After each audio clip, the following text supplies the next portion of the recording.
આ ભજનની અંદર કબીર સાહેબ કહે છે કે खाक में खबी जाना बंदा माटी से मिल जाना मत करो अभिमान एक दिन पवन से उड़ जाना। कारण के जेनो पण जन्म थयो छे तेनु मृत्यु निश्चित है।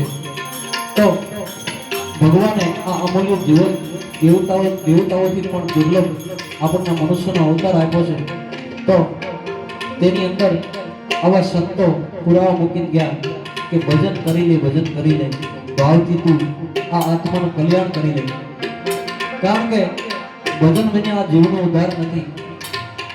તમારી પાસે ગમે એટલી સંપત્તિ હશે, ગમે એટલી સત્તા હશે, ગમે એટલી તાકાત હશે, પણ મરી જવાની વાત બાકી છે। પણ સાથે શું આવે? પુણ્ય અને પાપ। તમે જેવા કર્મો કર્યા હોય એવી આ જીવની ગતિ થાય।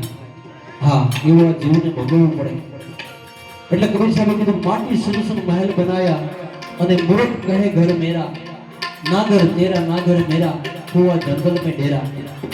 कारण के आ काशी माटी नी काया छे क्यारे पड़ी जाए कोई खबर नहीं एनी मजा छे।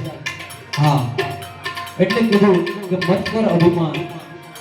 हाँ आ पवन में उड़ी जाए तू राख थई जाए तू काई नहीं। हाँ तारी पासे गमे तेटली संपत्ति होय गमे तेटली सत्ता होय पण जीरो शोधू छेल्ले तो ज्यारे आयुष खूटी जाए एटले आ कायानुं कोई मूल्य नहीं। 5-25 भेगा थाय शमशान में जने सळगावी दे। हाँ एटલું તો અસ્તિત્વ છે આ શરીરનું। એટલે કે ભાઈ એની અંદર ભાવથી ભજન કર્યું હોય તો ભજન આપણું હારે આવે। ભજન કહેતા સારું કર્મ। કારણ કે આ ભજનની અંદર તમે ઉતરો એટલે ન કરવાના ધંધા ન કરવાના કર્મ તો તમે ન જ કરો એટલું મને ખબર છે। એટલે હા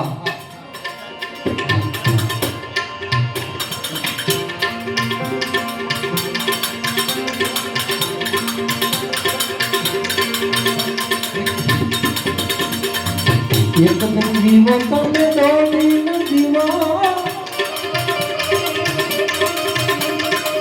जीव बना सफसा सादे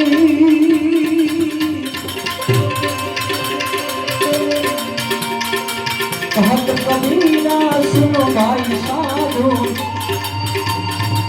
कोई मरण के दिया साजी।